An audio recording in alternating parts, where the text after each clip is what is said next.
Bonjour à tous. Aujourd'hui, nous vous présentons les vidéos suresnoises conçues à partir des sentiers de randonnée de notre ville. Il y a 5 sentiers de randonnée et aujourd'hui, nous allons parcourir le sentier des Buttes, celui qui contourne le Mont Valérien. Nous commencerons ce parcours de la randonnée des Buttes par le Père Lapin. Le Père Lapin est un des plus anciens établissements suresnois. Ancien café, ancien restaurant, il figure déjà sur les plans cadastraux de 1811 sous le nom de Maison Verte. C'est en 1861 qu'il prend le nom de Père Lapin.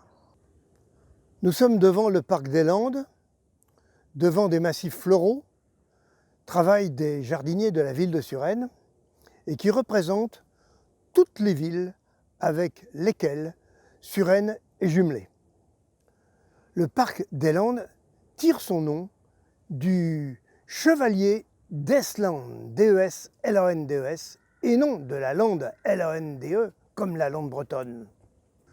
Nous continuons ce parcours des Buttes par un arrêt devant le mémorial de la France combattante. Comment est né ce mémorial de la France combattante?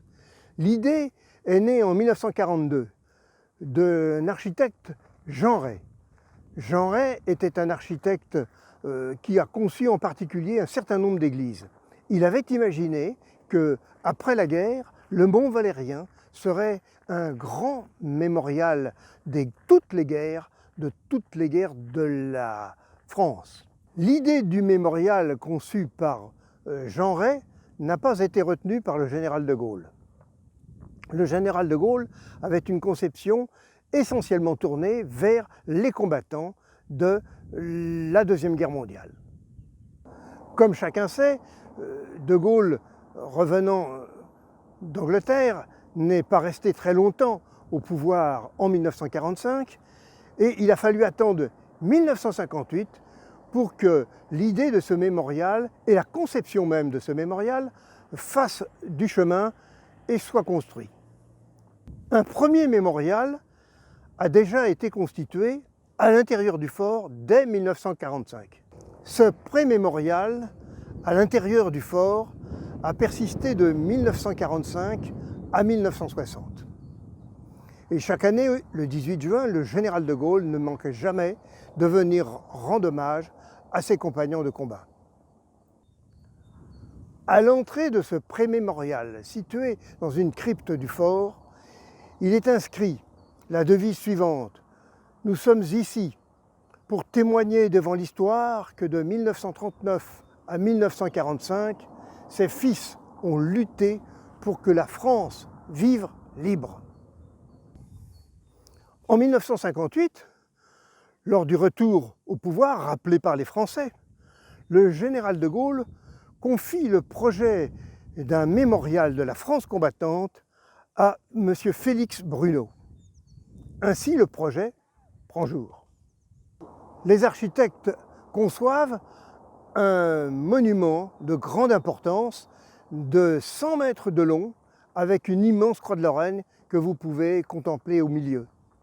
Sur ce monument sont inscrits 16 bas-reliefs qui représentent les 16 conceptions de la résistance.